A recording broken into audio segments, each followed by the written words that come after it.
안녕하세요. 여러분의 건강지킴이 여의보감 조진영입니다. 안녕하세요. 정유현입니다. 침을 삼킬 때 목이 따끔따끔하다면 편도가 부어서 침을 삼키기 힘들다라고 흔히들 얘기를 하는데요. 이런 증상이 나타나는 이유는 면역력이 떨어지면서 편도에 염증이 생기기 때문이라고 합니다. 네, 맞습니다. 이걸 편도염이라고 하는데요. 이게 워낙 흔히 걸리기도 하고 또 가만히 놔두면 낫기도 하고 하다 보니까 간과하는 경우가 있는데 이게 지금 심각해지면 심장 판막 질환이나 열성 경련까지 동반될 수 있다고 합니다. 이런 경우에는 수술까지 고려해봐야 한다고 하네요. 그렇군요. 특히나 이 편도가 비대해지게 되면 수면 무호흡증이나 또 부정교합이 생길 수도 있다고 하는데요. 편도 질환 예방을 위해서는 개인 위생을 철저히 하시고 또 스트레스와 피로를 관리해 주시는 게 도움이 된다고 하니까요. 참고해 보시기 바랍니다. 네, 자 여의보감 본격적으로 시작해 보겠습니다. 함께해 주실 두 분의 원장님 먼저 화면으로 만나보시죠.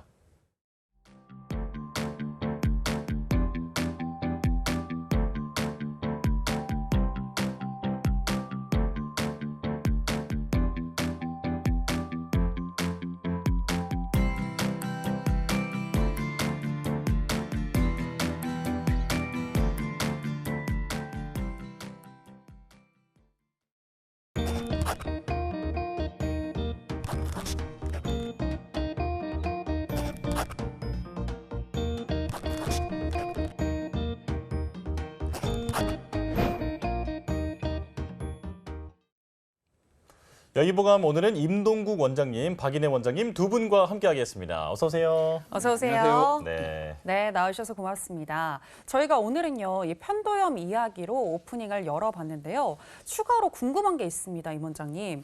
왜 이렇게 좀 편도가 크면 잘 붓는다라는 말이 있던데 이게 네네. 정말 사실인가요? 혹시 편도가 어느 쪽에 있는지 아세요? 목 안에. 네, 편도하면 뭔가 이 목 주변을 이렇게 둘러싸고 있는 느낌인 것 같은데. 네네. 네. 이 편도는 보통 우리가 방금 말씀하신 것처럼 네. 편도가 부었다라고 했을 때 보이는 것은 보통 사람들도 흔히 볼 수가 있는데요. 어. 자, 입을 크게 벌리고 네. 이 목구멍을 깊이 보다 보면은 목구멍 양 옆에 이렇게 부어 있는 게 보일 거예요. 아, 예, 예. 이제 그걸 보통 이제 우리가 편도가 부었다고 표현하는데 사실은 그 전체가 편도는 아니고 그거는 편도의 일종인 이제 구개편도라고 부르는 겁니다. 오, 예, 예. 이제 보통 편도라고 하는 것은 이제 그 임파 조직인데요. 얘가 하는 일은 이제 우리 몸에서 세균이나 바이러스가 침입할 때 일차적으로 우리 몸을 그런 바이러스나 세균에서 보호해주는 역할을 하거든요. 네. 예, 그렇게 하다 보니까 우리 목 주위에 공기라든지 음식물이 이렇게 통과할 때 아무래도 이제 세균이나 바이러스가 같이 통과할 확률이 높잖아요. 네. 예, 그것들을 걸러주기 위한 조직이라고 보시면 됩니다.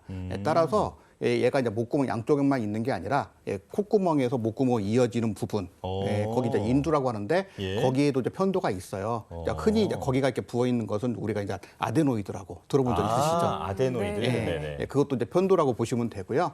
그리고 이제 혓바닥 그 끝털이 있죠. 예, 혓뿌리 부분에도 역시 편도가 있습니다. 그건 이제 설편도라고 혀편도라고 부르는데 이런 식으로 존재를 하면서 목구멍을 이렇게 돌아가면서 완전하게 이제 이렇게 막고 있는 기관이라고 보시면 될 것 같아요. 예. 근데 방금 말씀드린 것처럼 얘들이 이제 면역기관이다 보니까 세균이나 바이러스가 이렇게 침입했을 때 애들이 이제 그 방어막을 치면서 림파 조직들이 이렇게 분열하면서 커지게 되거든요. 네. 그 결과로 이렇게 붓게 되는데 이게 보통은 이제 일반적으로 말씀드렸을 때는 그 감염 상태가 개선이 되면은 다시 쫄아들면서 원상복귀가 되는 것이 맞는데 감염이 자주 발생하다 보면은 얘들이 이제 그 림파 조직이 비정상적으로 증식을 해갖고 평상시에 이렇게 크게 존재를 하게 됩니다.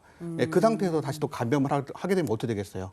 더 커지게 되겠죠. 그렇겠네요. 예, 그렇게 하다 보면은 아까 말씀하셨던 뭐 열성 경련이라든지 아니면 뭐 심장 쪽에 무슨 뭐 부행이 생긴다든지 뭐 그런 여러 가지 어떤 후유증 같은 게 생길 수가 있는데요. 근데 이게 보통은 이렇게 어렸을 때만 이렇게 존재를 하다가 나중에 나이가 들어서 한 12살, 13살 되면은 이게 자연스럽게 퇴화해서 없어집니다. 아, 거의 그래요? 보이지 않을 정도로 없어지기 때문에 초기에 막 그런 증상들이 있다고 하더라도 호흡 곤란이라든지 아까 말씀드렸던 심막에 어떤 염증이 생긴다든지 그런 증상들이 없다고 한다면은 그냥 놔두셔도 됩니다. 무방합니다. 네네. 예, 근데 그런 증상들이 발생한다 그러면은 이제 문제가 있는 거기 때문에 수술을 하셔도 되고요. 근데 그 수술을 했다고 해서 뭐 면역 기관에 크게 문제가 되는 게 아니라 아까 제가 말씀드린 것처럼 12살, 13살 되면은 자연스럽게 퇴화하는 기관이기 때문에 몸 전체의 면역 기관에는 크게 뭐 문제를 일으키지 않습니다. 그래서 네네. 필요할 때만 수술하시기 좋아요. 근데 아까 말씀드린 것처럼 이게 편도가 부어 있다고 하는 것은 기본적으로 이제 잦은 그 감염이 발생했다는 거잖아요. 네. 그러면 이 아이 같은 경우에는 기본적으로 면역력이 떨어져 있고 체력이 저하되어 있는 상태이기 때문에 이런 것을 키워주는 한약 치료를 해주시는 것이 좋습니다. 네네. 네. 자, 그리고 저도 목이 부었던 경험은 많이 있는데 그럴 때 차가운 걸 먹으면 목이 좀 이제 가라앉은 듯한 느낌이 들면서 좀 시원하더라고요. 이게 실제로 도움이 되는 건지 박 원장님께서 알려주실까요? 네, 일시적으로 도움이 되기는 합니다. 하지만 정말 일시적으로 열감을 낮춰주기 때문에 도움이 된다고 얘기를 드린 거고요. 오히려 목에 자극을 주기 때문에 지속적으로 드시는 것은 좋지 않습니다. 네. 같은 의미에서 너무 뜨거운 차를 마시는 것 역시 목 점막이나 염증을 자극할 수 있기 때문에 피해 주시는 것이 좋습니다. 예. 따라서 적당한 물을 드시는 것이 제일 좋은데요. 만약에 물을 드시는 것조차 어렵고 또 일상생활이 힘드시다면 은교산과 같은 한방 소염제를 활용하시는 것도 좋습니다. 네. 네, 너무 차가운 것도 그리고 너무 뜨거운 것도 좋지 않다. 적당히 따뜻한 물이 좋다라는 거 기억하시면 되겠습니다. 자, 그럼 이제 여의보감 첫 번째 주제로 들어가 보도록 하겠습니다. 대학 수학 능력 시험 수능이 이제 정말 얼마 남지 않았습니다. 요맘때쯤 이제 다가오다 보니까 긴장도 많이 되고 또 환절기에 일교차도 커지면서 다양한 질환에 노출이 될 수 있는데요. 이렇게 수험생들이 잘 걸리는 질환을 아울러서 수험생 질병이라고 하는데 이에 대해서 오늘 자세히 알아보는 시간 갖도록 하겠습니다.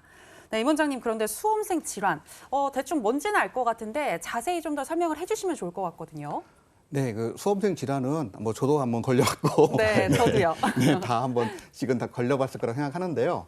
예, 수험생 질환이라고 하는 병명이 따로 있는 것은 아니에요. 네. 원래 이제 수험생들은 이제 시험을 보기 위해서 장기간 공부를 하게 되는 상황에 처하게 되는데 그렇게 되면은 육체적 활동은 아무래도 못 하게 되겠죠. 예, 그리고 정신을 많이 쓰게 되고 그리고 이제 앞으로 시험 결과가 어떻게 될지 모르는 그 미래에 대한 불안감을 항상 갖고 살기 때문에 수험생들만이 그런 생기는 이제 특정한 질병군들이 있거든요. 예, 그런 것들을 그냥 통틀어서 그냥 수험생 질환 이렇게 보는 겁니다. 네. 예, 보통 이제 우리가 흔히 알 수 있는 수험생 질환이라고 볼 수 있는 것이 자, 머리가 아프다든지 어지럽다든지 시력이 저하된다든지 비염이라든지 축농증 같은 게 생길 수가 있고요. 그리고 얼굴에 여드름 나는 것도 일종의 수험생 질환으로 볼 수가 있어요. 예, 그리고 소화 불량이라든지 아니면은 뭐 대변 같은 것들을 잘 못 보는 변비가 발생한다든지 생리통이 심해진다든지 아니면 과민성 장주구 있다든지 그런 육체적 증상들이 발생할 수가 있고요. 또 아까 정신적으로 계속 정신을 쓰고 있기 때문에 우울감이라든지 아니면은 뭐 공황장애라든지 아니면 집중력 저하 같은 그런 정신적 문제도 발생할 수가 있습니다. 예. 네, 그렇군요. 자, 그렇다면 이런 수험생 질환이 생기는 원인에 대해서도 자세히 알아보겠습니다. 이어서 알려주시죠. 네, 수험생 질환은 방금 말씀드린 것처럼 이제 가장 첫 번째 발생되는 원인은 오랫동안 앉아 있어서 생기는 예, 문제예요. 그러니까 공부를 하려면은 앉아 있을 수밖에 없는데 네. 우리 몸이 공부할 때 자세히 생각해 보시면은 어떻게 하고 있죠? 웅크리고 앉아서? 있죠. 그렇죠. 네. 네. 살짝 이게 상체를 숙이고 머리를 내밀고 있죠.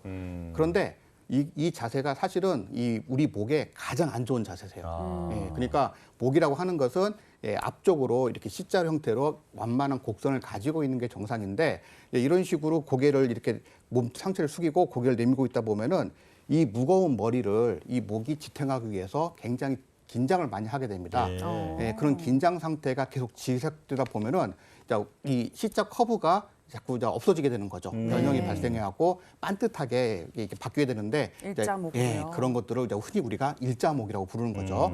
더 심하면은 이제 앞으로 이렇게 튀어나가게 되잖아요, 목이. 네. 예, 네. 그래서 막 이렇게 이제 거북이처럼. 예, 나오게 아. 되는데 이제 그렇게 심한 상태를 이제 거북목이라고 부르게 되는 거죠. 예, 그렇기 때문에 항상 우리가 이제 그 목 같은데 수험생들 보면은 얘가 긴장되어 있기도 하고요, 무겁고 뻐근하고 그런 상태가 항상 지속되는 거고요. 대부분 이제 그것 때문에 한의원에 오셔서 뭐 치료받으려고 뭐 그런 것도 있고 네. 또 그런 상태가 오래되다 보니까 머리 쪽에 또 영향을 미쳐갖고 예. 아까 말씀드렸던 두통이라든지 어지럼증이라든지 머리가 무겁다든지 그런 증상들이 발생할 수가 있습니다. 예, 예. 네. 그리고 목 자체가 그런 식으로 일자목이라든지 거북목 상태가 계속 지속되다 보면은 목 디스크 자체가 또 발생할 수 있고요. 또 아까 구부정하다 보면은 목만 문제가 생기는 게 아니라 등이라든지 허리까지 문제가 생기잖아요. 네, 네. 네, 그래서 허리와 등 같은 그쪽에 있는 근육들이 항상 긴장하고 있기 때문에 피로감이 계속 쌓이는 거죠. 예, 그래서 피로도 생기고 그리고 심하면은 허리 쪽 같은 데에 측만증 같은 게 생겨갖고 만성 요통 같은 것이 생길 수가 있습니다.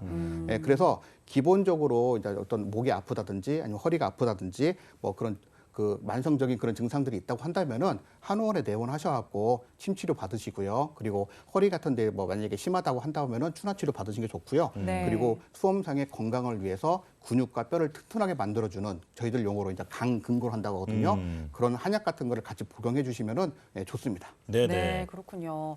주로 근골격계 문제에 대해서 지금 짚어주셨는데 저는 들으면서 너무 공감이 됐어요. 저도 목 디스크가 있어가지고 네. 수험생 때 정말 공부하기 힘들었는데 진짜 이렇게 혹시 목 디스크나 다른 이런 척추 질환들이 올 수도 있으니까 미리미리 예방하고 대비하는 게 중요할 것 같고요.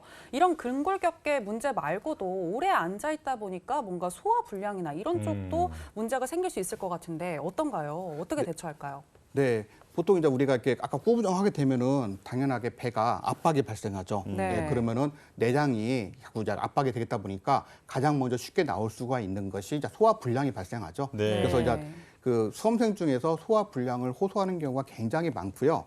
그리고 복강 내 장기들이 압박을 받기 때문에 복강 내 장기들의 어떤 문제들이 나타나게 되는데 예. 뭐 대표적으로 여자분 같은 경우는 생리통 같은 것들이 심해질 수가 있고요. 네. 그다음에 장 같은 것이 압박돼 갖고 연동 운동이 안 되면은 뭐 변비 또 심하면 치질 같은 게 생길 수가 있죠. 그러니까 어떤 경우든지 간에 이런 것들은 그냥 원래 그럴 수 있는 거야. 그런 나이 때는 뭐 이런 병들이 발생할 수 있어라고 지나치지 마시고 그냥 바로바로 치료를 해줘야 그 친구들의 어린 친구들이 공부하는데 도움이 되고요. 예. 그리고 그렇죠. 그것 때문에 신경을 안 쓰게 되면은 아무래도 공부에 더 집중을 할 수 있게 되겠죠. 그래서 내원하셔갖고 진단 받으시고 치료하시는 게 좋고요. 또 이러한 질환들 같은 경우는 사실은 이렇게 치료도 중요하지만 생활 습관 자체도 중요합니다. 그러니까 무조건 앉아만 있다고 무조건 공부를 잘하는 거 아니잖아요. 우리가 그렇죠. 다 해봐서 알지만 오래 앉아 있다고 해서 좋은 건 아니기 때문에 한 50분 앉아 있으시면 반드시 10분 정도는 일어나서 스트레칭을 한다든지 가볍게 몸을 풀어준다든지 산보를 한다든지 그렇게 하셔서 기혈순환 같은 걸 도와주는 것이 좋습니다. 네.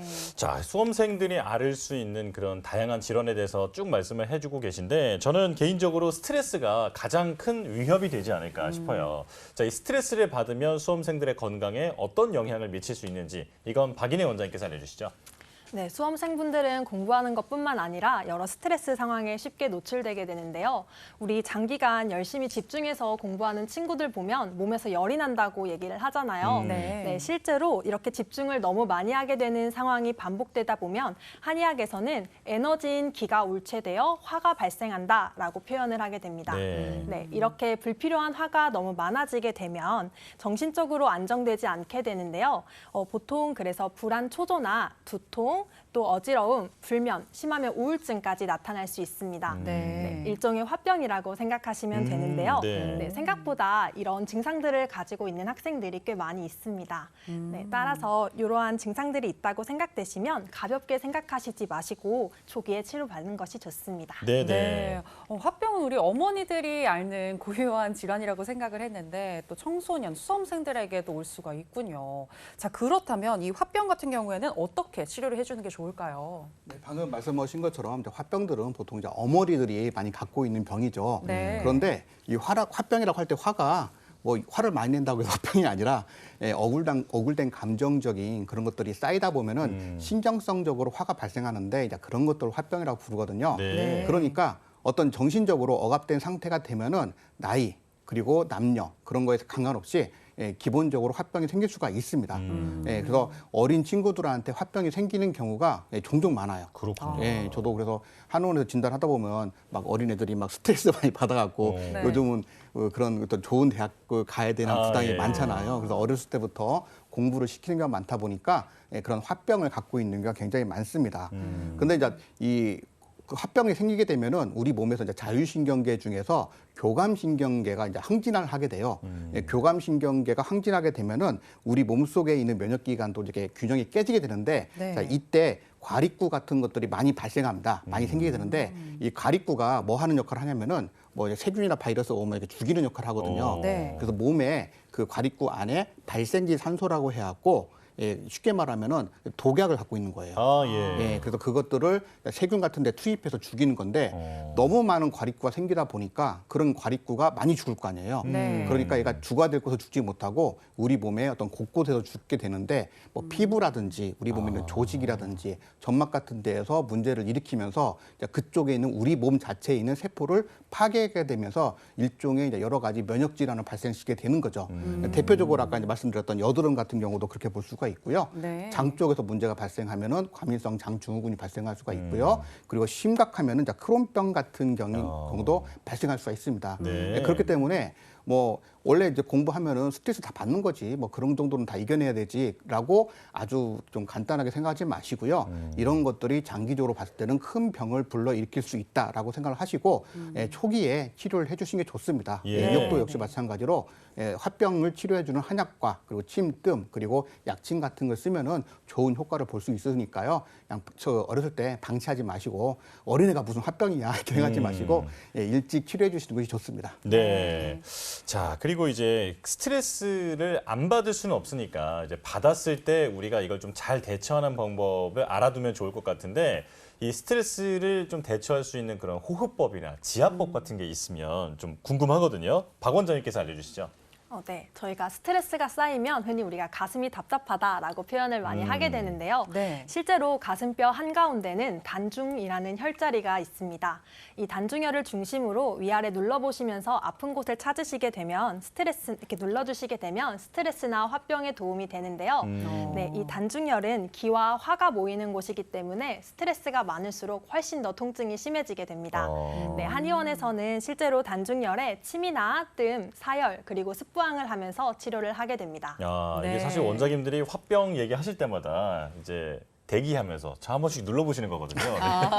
저는 다행히 그렇게 아프진 않더라고요. 네네. 네. 보통 그거는- TV 보면은 이렇게 답답하다고 때리는 부분이 맞아요, 이렇게 때리잖아요. 거기가 이제 본능적으로 단중혈입니다. 치게 되나 봐요. 거기를 이제 때려서 이제 푸는 거죠. 그렇군요. 네, 그렇죠. 저도 앞으로 좀 여기를 때리면서 풀어야겠네요. 네네네. 멍들면 네. 안 되니까요. 네, 네, 멍들지 않게 네, 단중혈을 자극해주면 좋을 것 같고 또 이 수험생들은 두통이나 어지러움 그리고 건망증을 호소한다 이런 이야기가 있던데 왜 유독 수험생들에게 이런 증상이 나타나는 건지 궁금하거든요. 그 이유와 또 어떻게 치료할 수 있는지 알려주실까요? 네, 보통 이제 그 한의원에 많이 내원하시는 원인 중에 하나가 이제 두통이라든지 어지러움증 같은 아니면은 공부하는데 집중력이 좀 안 된다. 그렇게 해서 이제 부모님들이 얘 좀 총명탕 하나 지어주세요라고 이렇게 데리고 오시거든요. 그런데 이 아까 말씀드렸다시피 이 어린 친구들이 공부를 하게 되면은 앉아서 계속 그 정신 에너지를 소모하다 보니까 기본적으로 좀 체력들이 저하되고 기혈이 허하게 됩니다. 그런 상태를 기본 바탕으로 해서 몸에 노폐물인 담이라고 하는 것들이 쌓이게 되는데요. 이런 담들이 머리 쪽에 가게 되면은 아무래도 이제 두통이나 어지럼증 그리고 건망증 같은 것들이 생기게 되는 거죠. 네. 그러니까 쉽게 생각하시면은 맑은 숲에 가면은 머리가 맑아지는데 네. 공사장 가면은 막 답답하죠. 머리가 막 약간 아픈 느낌이 들죠. 맞아요. 네. 그런 상태라고 보시면 될 것 같아요.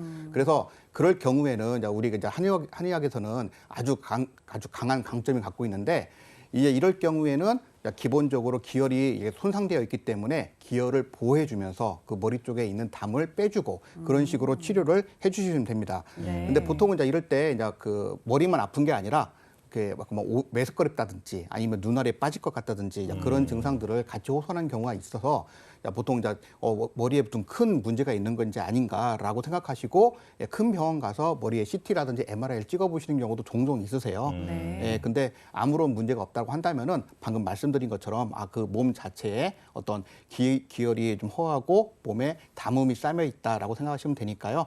그런 것들 치료해 주시면 되고. 그리고 더불어서 음식 같은 걸 조심하시는 게 좋습니다. 그래서 뭐 밀가루 음식이라든지 그리고 이제 우리가 흔히 막 걸쭉하고 그렇게 영양가 많다고 하는 보양식 있잖아요. 공부해야 되니까 힘써야 되지 하면서 그런 거 해주시는데 오히려 그런 것들은 독이 될 수 있으니까 네. 담백한 음식들, 채소와 야채 같은 것들을 충분히 섭취해주게 하시면은 머리가 맑아지고 조금 건망증 같은 것들도 개선될 수 있습니다. 네, 네. 알겠습니다. 자, 수험생들의 다양한 질환에 대해서 알아보고 예방법, 치료법 이런 것들을 지금 자세하게 설명을 들어봤는데 이제 평소 생활 습관에 대해서도 질문을 드리겠습니다. 임 원장님 좀 알려주시죠. 네, 뭐 가장 중요한 것은 잠을 충분히 자야 되는 거예요. 네, 그래서 보통 이제 수험생들 같은 경우는 잠을 충분히 못 자는 경우가 많고요. 네. 네, 그리고 뭐 공부 같은 거 밀려서 하는 경우도 있지만 또 뭐 핸드폰 본다든지 여러 가지 그런 것 때문에 그러는데 보통 이제 하루에 5시간 이상은 충분히 잠을 자게 해주시는 게 좋습니다. 네. 최소입니다. 그 정도 자라는 네. 소리가 아니라. 야, 네. 네. 그리고 아까도 말씀드렸지만 규칙적이고 아무튼 그 담백한 영양가가 있는 그런 식사를 하시는 게 좋고요. 예, 수험생들 같은 경우는 아무래도 학원 다니고 학교에서 있다 보니까 좀 이렇게 인스턴트 식품 같은 거를 사 먹는 경우가 많은데 그런 것보다는 좀 약간 너무 밀가루 음식이라든지 그런 것에 치우치지 말고 조금 그래도 또 뭔가 채려져 있는 그런 음식을 먹는 게 좋고요. 네. 그리고 어떤 제 시간에 먹는 그 습관을 들이는 것도 중요합니다. 예, 뭐 불규칙하게 먹으면은 아무래도 위가 어떤 준비가 안 된 상태에서 그 음식을 받아들이기 때문에 소화에 문제가 발생할 수 있습니다.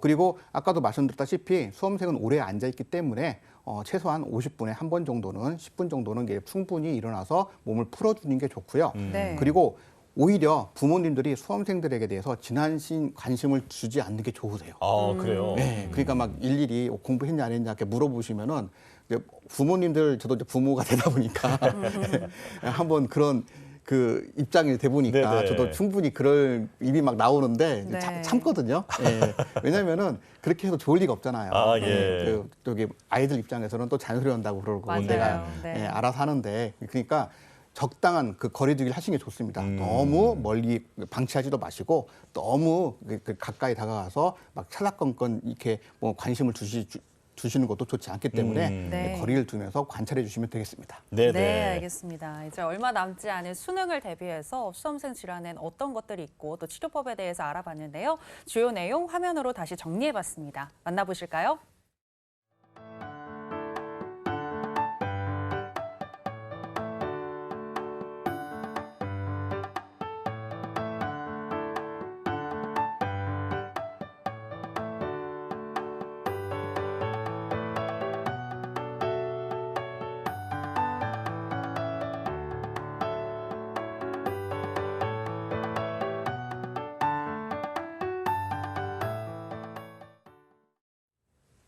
자, 여의보감 이제 두 번째 주제로 넘어가겠습니다. 소화 비만에 대해서 준비를 해왔는데요. 사실 예전에는 이제 아이가 살이 좀 쪄서 통통하면 이게 나중에 다 키로 가니까 크게 걱정하지 말아라 이런 어르신들 말씀이 있었는데 최근에는 소화 비만이 성인의 어떤 질환으로도 이어질 수 있다는 것들을 많은 분들이 알게 되면서 이제 소화 비만에 대해서 많은 걱정을 하시는 분들이 늘고 있습니다. 네. 자, 그래서 아이들에게도 다이어트가 필요한 건지를 오늘 알아보려고 하는데요. 자, 박 원장님 먼저 설명해 주실까요?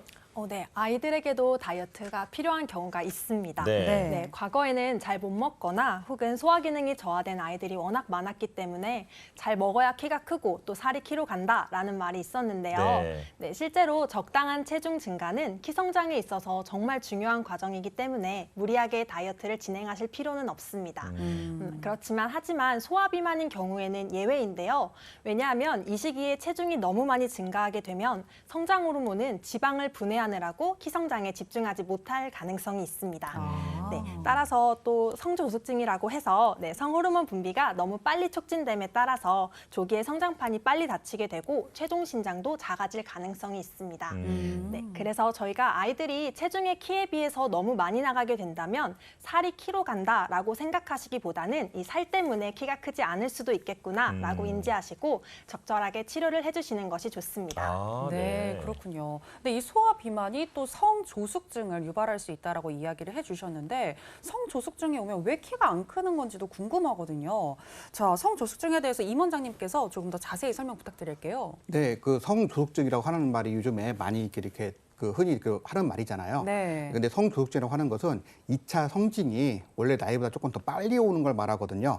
그래서 일반적으로는 2차 성징이 여자 아이들 같은 경우는 8세 이전, 그리고 남자아이들 같은 경우는 9세 이전에 오는 것을 말합니다. 네. 그래서 이제 보통 성조숙증이라고 우리가 판단할 수 있는 기준이 여자아이들 기준으로 해서 8살 이전에 뭐 유방이 발달한다든지 네. 9살 이전에 음모가 난다든지 아니면은 9살하고 6개월 정도 됐는데 뭐 초경을 시작한다든지 이제 그럴 경우에 우리가 이제 성조숙증이라고 판단할 수가 있는데요. 네. 보통 여자아이를 기준으로 말씀을 드리면은 초경을 하고 1년 후에 보통 키가 확 한 5cm에서 7cm 정도 큰 다음에 성장판이 닫혀버려요. 네. 예, 그러니까 그 뒤로는 성장판이 닫히니까 키가 아무래도 크는데 지장을 받게 되겠죠. 네. 그래서 그 초경을 할 당시에는 보통 이제 친구들보다 키가 클지라고 하더라도 결과적으로 나중에 키가 크지 않다 보니까 키가 작게 되는 경우, 그런 경우가 생기게 되는 겁니다. 네. 근데 보통은 이제 그 한의원에서 이렇게 진료를 하다 보면은 부모님들이 조금 아기들이 좀 나이가 든 다음에 오거든요.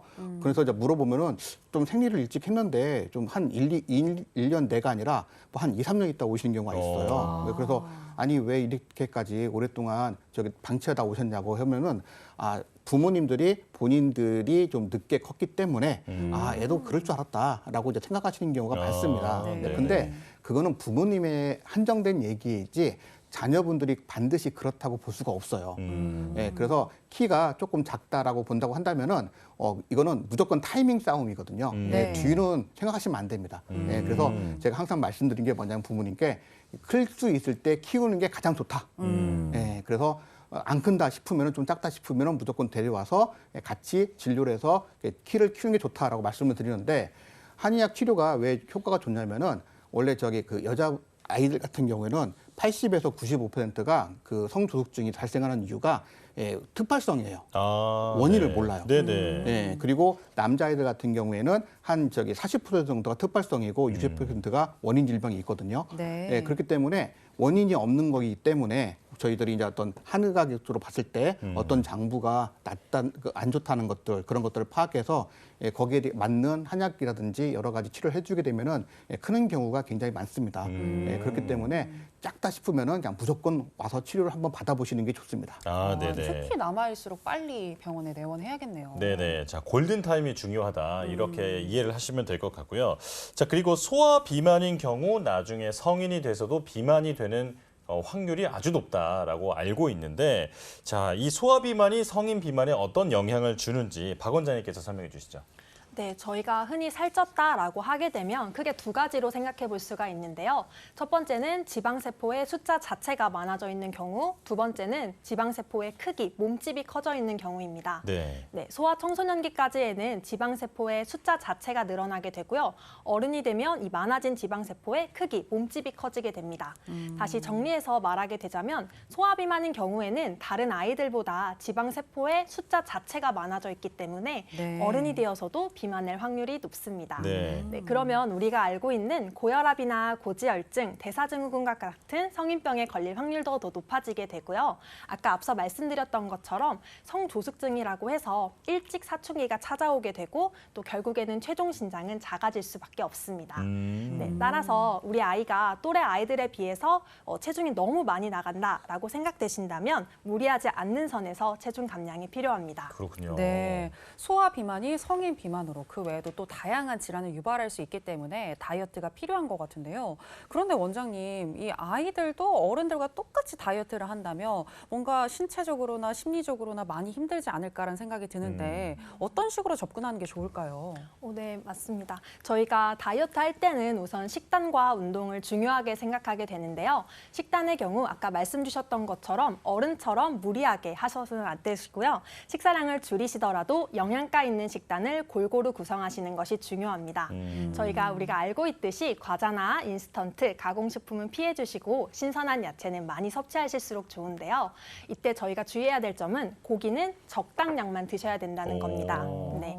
고기를 너무 많이 드시게 되면 알레르기나 혹은 체중 증가의 가능성이 훨씬 높아지게 되고요. 또 성호르몬의 분비가 너무 촉진됨에 따라서 조기에 성장판이 빨리 닫히게 되고 결국 최종 신장은 작아지게 됩니다. 네. 그리고 앞서 말씀드린 거랑 좀 비슷한 개념이긴 한데 밤늦게 드시게 되면 오히려 수면에 방해를 줄 수가 있어요. 네. 그래서 키 성장에도 결국에 방해가 되기 때문에 키 성장을 위한다면 야식은 많이 드시지 않는 것이 좋습니다. 네, 그리고 운동도 같이 한번 말씀드리고 싶은데요. 네. 운동은 무리하지 않는 선에서 진행해 주시는 것이 좋습니다. 저희가 보통 운동을 하더라도 무리한 근육 운동보다는 가벼운 걷기나 달리기, 점프 등을 추천드리고 있는데요. 실제로 과한 근육 운동을 하게 되면 뼈는 이 스트레스를 지탱하기 위해서 길이 성장보다는 두께 성장을 하는 경향이 생기게 됩니다. 네, 그러면 오히려 키 성장에 방해가 될 수가 있고요. 또 아이들은 성장판이 약하기 때문에 무리하게 장시간 뼈에 영향을 줄 수 있는 운동은 하시지 않는 것이 좋습니다. 네, 그리고 너무 과체중인 경우에는 아이가 운동을 하다가 오히려 부상의 위험성이 더 커지게 되거든요. 그래서 이 경우에는 식단으로 어느 정도 체중 감량을 해주신 후에 그런 다음에 운동을 진행해 주시는 것이 좋습니다. 네. 그리고 식단과 운동뿐만 아니라 마지막으로 수면 부족이나 스트레스로 인한 폭식이라면 관련해서 치료도 필요하고요. 또 체중이 너무 많이 나가서 이 모든 것을 혼자 하시기 어려우시다면 소아청소년 한약 다이어트도 함께 진행해 보시는 것이 좋습니다. 네. 네. 자, 두 분은 원장님의 설명을 들으면 들을수록 이 아이는 통통해야 나중에 키가 큰다라고 하는 것들이 이제 무조건 믿어서는 안 되는 말이구나. 네, 이런 생각이 드는데요. 네. 자, 조금 전에 박 원장님께서 수면에 대해서도 잠깐 언급을 해주셨는데 우리가 잠을 잘 자야 키가 잘 큰다라고 상식적으로 알고 있잖아요. 자, 이 성장 호르몬과 수면이 실제로 어떤 관련이 있는 건지 설명해 주실까요? 네, 키 크는 데 있어서 수면은 정말 중요한데요. 성장 호르몬이 수면과 밀접한 관련이 있기 때문입니다. 우리가 성장 호르몬은 하루에 평균 8번 정도 파도가 치듯이 발작적으로 분비한다고 얘기를 하게 되는데요. 네. 즉 하루 3시간 간격으로 성장 호르몬 파도가 한 번씩 밀려온다고 생각하시면 됩니다. 네, 이 성장 호르몬의 총 분비량의 60%에서 70% 정도가 야간 12시간에 그러니까 밤 10시에서 새벽 2시 사이에 깊은 잠을 잘 때 가장 많이 분비됩니다. 그래서 최소 밤 11시에는 주무시는 것이 훨씬 좋고요. 또 수면의 질을 저하시키는 아토피나 비염, 알레르기 같은 질환이 있다면 키 성장을 위해서도 함께 치료해 주시는 것이 좋습니다. 네, 키 성장에 있어서 이 수면이 얼마나 중요한지 잘 알 것 같습니다. 또 언제 잠드는지 11시 이전에 잠드는 것이 좋다라는 것도 꼭 참고를 해주시면 좋을 것 같고요. 그런데 우리 성인들도 마찬가지지만 누구나 잘 자고 싶은 그런 욕심은 있는데 이게 마음대로 되는 건 아니잖아요. 그럼요. 네. 그래서 우리 아이들이 잘 잘 수 있는 어떤 팁 같은 걸 주시면 좋을 것 같은데 이 부분은 임 원장님이 말씀해 주실까요? 네, 이거 잠자는 거에 가장 그 적이 뭘까요? 핸드폰이요. 네, 스마트폰. 맞습니다. 네. 네, 보통 이제 주무시기 전에 저도 좀 살짝 보긴 하는데 네. 자, 핸드폰을 요즘에는 손에서 뗄 수가 없잖아요. 네. 그래서 이제 핸드폰을 이제 보다 보는데 애기들도 다 이렇게 보니까 핸드폰으로 뭐 유튜브를 본다든지 뭐 여러 가지 뭐 SNS를 한다든지 그러고 자더라고요. 예. 그렇게 되면은 그렇게 하는 과정 중에서 자꾸 리듬이 깨지게 돼 버립니다. 네. 근데 우리 몸은 일반적으로 규칙적인 걸 굉장히 좋아해요. 이 시간이 되면은 잔다. 우리 몸이 인지를 하고 있으면은 미리 잘 준비를 하고 있는데 자꾸 뭐 핸드폰 보다 보면 더 볼 수도 있고 뭐 그렇게 되다 보면 그 시간이 점점 길어지게 되잖아요. 네. 그러면은 우리 몸에서 준비를 할 수 없기 때문에 잠이 들기 시작하면서 그때부터 잠에 대한 어떤 우리 몸에서 변화가 발생하기 때문에 아무래도 깊은 잠을 자기가 힘들어지는 것이죠. 네. 그래서 기본적으로 핸드폰을 안 보는 게 가장 좋아요. 근데 어른도 안 되는데 되겠습니까? 맞아요. 그러니까 이제 현실적으로는 어렵기 때문에 못 보게 하는 것은 굉장히 힘든 일이고요. 그렇다고 해서 또 부모님들이 막 강제하면은 또 그것서 분란이 발생하니까 네네. 가장 좋은 방법은 서로 이제 이렇게 부모님과 자녀분들이 얘기를 해서 이 정도만 보고 자자라고 해서 딱 시간을 이렇게 정해놓고 보고 잠자는 시간을 정해놓고 잠자는 그 습관을 들이는 게 중요하다고 볼 수가 있겠습니다. 네. 그리고 이제 그 다음부터는 좀 드릴 수 있는 것이 이제 동의보감 같은데 나오는 내용인데요. 기본적으로 너무 배가 고프거나 너무 배가 불러도 깊은 잠을 잘 수가 없기 때문에 너무 배가 고프다고 한다면은 따뜻한 우유 한 잔 정도를 마시고 그렇다고 해서 음식 먹으면 안 되겠죠. 살찌니까 방금 말씀하신 것처럼 그래서 그 따뜻한 우유 한 잔 정도 먹고 자는 게 좋고요. 그리고 배가 너무 부르다고 한다면은 바로 눕지 말고 따뜻한 차 한 잔을 먹는다든지 아니면은 가볍게 산책을 한 다음에 잠자리에 든다든지 하는 게 좋습니다. 그 다음에 불을 꼭 좀 끄고 주무시는 게 좋아요. 네. 그러니까 보통 애기들이 이제 그것도 핸드폰과 연결되는데 핸드폰을 보다 보면은 그냥 자연스럽게 자는 경우가 많잖아요. 그런데 한의학에서는 불을 켜놓고 잠을 자면은 마음에 그 신이 우리 정신이 네. 안정되지 않는다고 하거든요. 그러니까 밤사이에 애가 혼란한 거죠. 그럼 깊은 잠에 들 수가 없겠죠. 그래서 기본적으로 불은 좀 꼭 끄고 자는 것이 좋고요. 자, 그리고 이불을 너무 두껍거나 얇게 덮는 것도 좀 문제가 있습니다. 그래서 이거는 이제 그 내 몸에 맞게 그 체온을 유지할 수 있는 정도의 두께를 찾는 게 중요한데요. 너무 두꺼우면 좀 얇게, 그리고 너무 얇으면 조금 두껍게 드시는 게 좋고요. 마지막으로 잘 때 한번 제가 예전에 말씀드린 적이 있는데 반드시 누워서 자지 마시고 옆으로 누워서 가볍게 이렇게 무릎을 구부리고 자는 것이 숙면을 취하는데 도움이 많이 되십니다. 네. 그렇군요. 자, 그리고 조금 전에 두 분의 원장님 모두 그 키가 만약에 아이가 크지 않거나 그렇게 되면은 그 치료가 골든타임이 중요하다라고 말씀해 주셨는데 언제 치료를 해야 되는지 좀 구체적으로 알면 좋을 것 같습니다. 박 원장님이 알려주시죠. 네, 작은 키가 질병은 아니긴 한데요. 평균 키나 혹은 그 이상의 키를 원하신다면 어릴 적부터 관심을 가지고 같이 적절한 치료 시기를 찾아주시는 것이 좋습니다. 먼저 출생 시에 저체중아로 태어났다면 만 1세까지 따라잡기 성장을 하는지 지켜보신 후에 내원하시는 것이 좋은데요. 네, 따라잡기 성장은 만 2세까지 해서 종료가 되게 되는데 만약 만 2세가 되었는데도 여전히 키와 몸무게가 300분위수 미만이라고 보신다면 나중에 어른이 되어서도 결국 최종 신장은 작을 확률이 매우 높습니다. 네, 따라서 만 1세까지 성장 속도를 잘 지켜보신 후에 평균 이상의 성장 속도를 보이지 않는다면 빠르게 치료를 해주시는 것이 좋습니다. 네, 그리고 일반적인 경우를 말씀드릴 건데요. 일반적인 경우에는 아이의 생일날과 그로부터 6개월이 지난 시점에서 키와 몸무게를 잘 기록해 두시면서 체킹해 주시는 게 좋습니다. 네, 보통 저희가 실제 성장 속도와 아이의 그 평균 속도를 비교를 해보게 되는데요. 만약 2년 연속 작게 크거나 혹은 1년에 4cm 이상 자라지 않는다면 그때는 전문가의 치료를 함께 받아보시는 것이 좋습니다.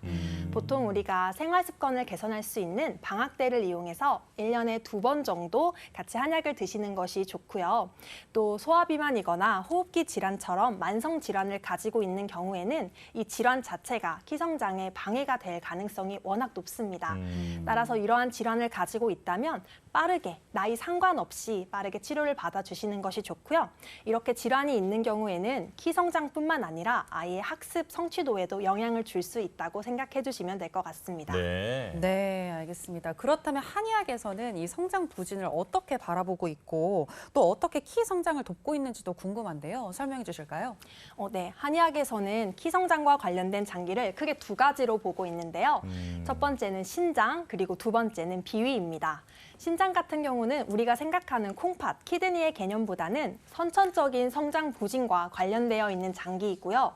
비위는 후천적인 성장 부진과 관련되어 있는 장기라서 이와 관련하여서 치료를 들어가게 됩니다. 네, 또한 비만이 있는 경우에는 습담을 개선해서 신진대사율을 높이게 되고 결국에 성장을 유도하는 방향으로 치료가 들어가게 되고요. 우리가 수험생분들이 스트레스가 많다고 해주셨는데 스트레스가 많게 되면 흔히 우리는 간열이 높아졌다라고 표현을 해요. 그래서 이 간열을 내려주면서 저희가 숙면에 도움이 되는 방향으로 치료를 하게 됩니다. 그렇군요. 네, 맞아요. 네, 또한 질환 자체가 아이의 키 성장에 방해가 될 수가 있는데요. 그래서 질환 치료하는 것 따로, 키 성장하는 것 따로 이렇게 생각하지는 않습니다. 예를 들어서 아토피 질환이 있는 경우에는 아이가 밤에 가려움 때문에 잠을 잘 못 자게 되는 거가 있고요. 또 소화기 질환이 있는 경우에는 똑같은 음식을 먹더라도 잘 소화시키지 못하기 때문에 결국에 키 성장에 방해가 됩니다. 네, 그래서 이렇게 질환이 있다면 질환을 먼저 치료하는 것이 성장 부진을 치료하는 거다라고 생각을 해주시면 될 것 같습니다. 네, 이처럼 모든 아이들이 동일한 이유로 키가 작은 것은 아닌데요. 그래서 저희 한약을 처방할 때도 한 가지 약제나 또 동일한 처방을 사용하지는 않습니다. 한의학의 장점이 맞춤의학이기 때문에 아이의 하나하나 진단하면서 키 크기에 방해가 되는 부분을 맞춤의학으로 진단 치료하게 됩니다. 네, 그렇군요. 아이가 잘 크는지만이 아니라 어떤 것이 아이의 키가 성장 성장하는 것을 방해하고 있는지까지 함께 다각도로 접근해야겠다 이런 생각이 듭니다. 네, 그렇습니다. 이렇게 해서 소화 비만부터 성장까지 이야기를 나눠봤는데요. 주요 내용 화면으로 정리해봤습니다. 보실까요?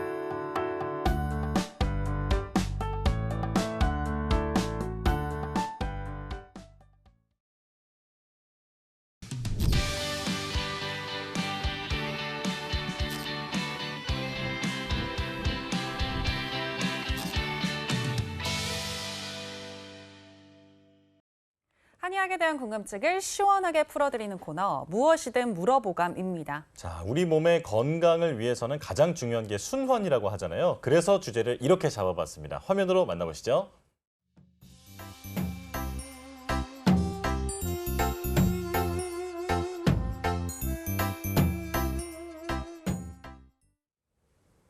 자, 혈액순환이 오늘의 주제인데, 혈액순환이라는 것은 말 그대로 우리 몸이 어떤 우리나라 지도라고 본다고 하면 이제 도로 같은 곳에 차가 잘 다니는 것을 말하는 거잖아요. 그렇죠. 자, 그렇기 때문에 우리 몸에 정말 중요한 게 혈액순환이라고 말할 수 있을 텐데, 자, 혈액순환이 만약 제대로 일어나지 않는다면 우리 몸에는 어떤 문제가 발생할 수 있을지 임 원장님께서 설명해 주시죠. 네, 방금 말씀하신 것처럼 이제 우리 몸의 이제 고속도로라고 볼 수가 있는데요. 우리 피는 뜨겁죠. 네. 네. 그러니까 그 피가 제대로 잘 안 가게 되면 어떻게 될까요? 몸에서 차가워질 것 같아요. 그렇죠. 몸에서 냉기 같은 게 생기겠죠. 붓고 그래서 네. 손발 같은 게 차가운 증상들이 가장 먼저 쉽게 생길 수가 있고요. 추위도 많이 타게 되고요. 그리고 이렇게 혈액이 가면서 영양 공급도 해야 되는데 영양 공급이 잘 안 되다 보니까 신경계도 영향을 미쳐갖고 약간 저린 증상 같은 것도 느낄 수가 있습니다. 뭐 신경 같은 데가 약간 뭐 신경학적으로 이상이 없지만은 약간 감각이 이상하다든지 이상 감각 같은 것도 좀 나타날 수가 있고요. 그리고 이제 근육과 조직, 그다음에 장기 같은데 어떤 영양 공급이 제대로 안 되면은 만성 피로감이라든지 무기력 같은 것도 생길 수가 있죠. 그리고 이러한 산소 같은 것들이 또 머리로 공급이 돼야 되는데 안 네. 되면은 어지럼증이라든지 두통이라든지 뭐 앉았다 일어나면은 각각 기립성 현운이라고 해서 뭐 그런 것들 증상들이 발생할 수가 있고요. 특히 이제 이런 것들이 왜 중요하냐면은 이런 것들이 그대로 방치가 되면 나중에 이제 뭐 뇌 쪽에 크게 또 문제가 발생할 수 있으니까요. 이런 것들은 미리미리 치료하시는 게 좋고요. 자, 그리고 여자분들 같은 경우에는 이제 부종이 많이 생깁니다. 그래서 뭐 아침에 붓는 경우도 있고 오후에 붓는 경우도 있는데 이게 전부 다 혈액순환이 안 돼서 뭐 밤 잘 때 혈액순환이 안 되면은 아침에 붓고 일할 때 이렇게 에너지를 써서 혈액순환이 안 되면은 오후에 붓고 이런 식으로 나누긴 하는데 어쨌든 간에 이것도 혈액순환이 안 되는 결과라고 보시면 될 것 같아요. 예. 자, 그리고 마지막으로 볼 수가 있는 것이 피부톤이 좋지가 않아요. 그래서 이제 우리가 흔히 너 세수했니?라고 했는데 본인은 잘 씻고 왔는데 약간 좀 떼낀 것 같은 느낌도 들고 약간 지저분해 보이는 경우가 안색이 좀 있잖아요. 착한 사람이 있죠. 그렇죠. 네. 그런 것들이 혈액순환이 안 되다 보니까 노폐물이 잘 안 빠져서 생기는 겁니다. 그래서 한 이 정도 증상으로 보시면 될 것 같습니다. 네네. 아, 네, 정말 여러모로 전반적인 컨디션에 영향을 주는 만큼 혈액순환이 잘 되는 게 중요한 것 같은데요. 그런데 박 원장님, 근본적으로 혈액순환 장애가 왜 생기는 건지 궁금하거든요. 네, 보통은 혈액의 이동 통로가 되는 혈관 자체가 문제인 경우가 많은데요. 네. 대표적인 원인으로는 크게 두 가지, 폐쇄동맥 경화와 만성 정맥 부전이 있습니다. 네, 폐쇄동맥 경화인 경우에는 쉽게 생각하시면 혈관 자체가 좁아지게 되는 건데요.